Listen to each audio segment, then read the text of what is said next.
എല്ലാവർക്കും നമസ്കാരം. കേരള കാർഷിക സർവകലാശാലയിൽ നിന്നും പുതിയ റിക്രൂട്ട്മെന്റ് നോട്ടിഫിക്കേഷൻ വന്നിരിക്കുകയാണ്. അസിസ്റ്റന്റ് തസ്തികയിലേക്കാണ് റിക്രൂട്ട്മെന്റ് വിളിച്ചിരിക്കുന്നത്. ഡിഗ്രി ഉള്ളവർക്ക് അപ്ലൈ ചെയ്യാം. റിക്രൂട്ട്മെന്റിലേക്ക് എക്സാമിനേഷൻ ഇല്ല. റിക്രൂട്ട്മെന്റിലേക്ക് ഇന്റർവ്യൂവിന്റെ ബേസിലാണ് സെലക്ഷൻ പ്രോസസ്സ് പറഞ്ഞിരിക്കുന്നത്. നമുക്ക് വന്നിരിക്കുന്ന നോട്ടിഫിക്കേഷന്റെ കംപ്ലീറ്റ് ഡീറ്റെയിൽസ് നോക്കാം. കേരള കാർഷിക സർവകലാശാലയിൽ നിന്നാണ് നോട്ടിഫിക്കേഷൻ വന്നിരിക്കുന്നത്.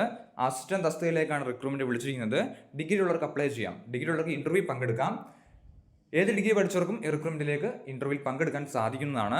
18 മുതൽ 36 വയസ്സ് വരെയാണ് ഏജ് ലിമിറ്റ്. 39 വയസ്സ് OBCക്കും 41 വയസ്സ് SC/ST കാൻഡിഡേറ്റ്സിനും ഇന്റർവ്യൂവിൽ പങ്കെടുക്കാം. 1160 രൂപയാണ് ദിവസം വേതനമായിട്ട് പറഞ്ഞിരിക്കുന്നത്. ഈ റിക്രൂട്ട്മെന്റിലേക്ക് താഴെ ആപ്ലിക്കേഷൻ ഫോം ഉണ്ട്. ഈ ആപ്ലിക്കേഷൻ ഫോം 18/2/2026 5 മണിക്ക് മുന്നേ ഈ കൊടുത്തിരിക്കുന്ന ഇമെയിൽ ID അയച്ചു കൊടുക്കേണ്ടതാണ് ഫില്ലപ്പ് ചെയ്ത്. കൂടാതെ 20/2/2026 10 മണിക്ക് പീലിക്കോട് പ്രാദേശിക കാർഷിക ഗവേഷണ കേന്ദ്രത്തിൽ ഹാജരാകേണ്ടതാണ് എന്നും പറഞ്ഞിട്ടുണ്ട്.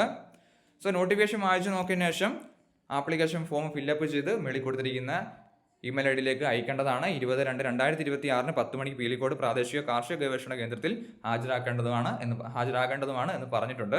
സോ നോട്ടിഫിക്കേഷൻ വായിച്ചു നോക്കിയതിനു ശേഷം ഇന്റർവ്യൂവിൽ അറ്റൻഡ് ചെയ്യാൻ ആഗ്രഹിക്കുന്നവർ അറ്റൻഡ് ചെയ്യുക. നോട്ടിഫിക്കേഷൻ ഡൗൺലോഡ് ചെയ്യുന്ന ലിങ്ക് ഡിസ്ക്രിപ്ഷൻ ബോക്സിൽ കൊടുത്തേക്കാം. എന്തെങ്കിലും സംശയം ഉണ്ടെങ്കിൽ കമന്റ് ചെയ്യുക. താങ്ക്